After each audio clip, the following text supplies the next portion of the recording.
Sri Anandamayi Ma ki jai.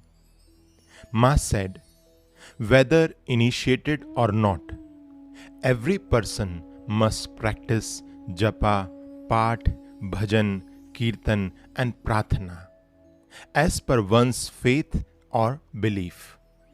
It is essential to make time every day to worship regularly and in seclusion, forgetting the outside world. Regular practice, willingly or unwillingly, gradually develops one's devotion and attraction to the spiritual life. For the effect of good actions is inevitable. Japa, yogic kriyas, and other methods of sadhana, when practiced correctly, automatically induces accurate breathing kriyas and the formation of asanas that are precise and in accordance with one's innate tendencies and sanskaras. This is the absolute truth. These lead to the destruction of the body's inertia, jadata. Greater concentration in one's nam, japa, or kriyas develops in deeper and more intense devotion for one's object of worship. Love is the root of inward reflection and divine absorption. It is important to hold firmly to your faith so that you will receive the grace of the particular deity to whom you dedicate all your actions. If you want to hear more about japa, then listen. When you make a conscious effort to concentrate on your heart or throat while practicing japa, there remains the sense of activity, and hence the flow of thought is to be kept in check with effort. Practicing japa is distinctly different from japa happening on its own. Purity of the body and mind is an essential condition for kriyas and mantra japa to happen on their own.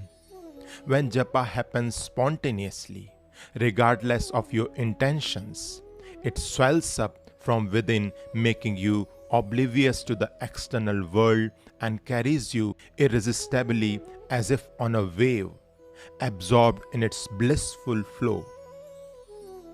Without the practice of utmost purity of the mantra and corresponding kriyas in the body, kantha japa, repetition of mantra with uvula in the throat, a small piece of conical flesh that hangs inside from the top of the mouth, just above the throat, happen on its own. Then the uvula works on its own incessantly like the pendulum of a clock, irrespective of whether or not you are conscious of this activity. This may be called ajapa jap or kantha japa, as it happens effortlessly in the throat. Normally, the inability to experience effortless kantha japa is due to attachment and involvement with worldly matters. When there is purnahuti, successful culmination of a fire sacrifice by offering the last oblation, symbolically the word means successful culmination of all activities leading to fulfillment. One crosses the boundaries of limitations of form, quality and mantra and progresses into the vast heavenly bliss of the self.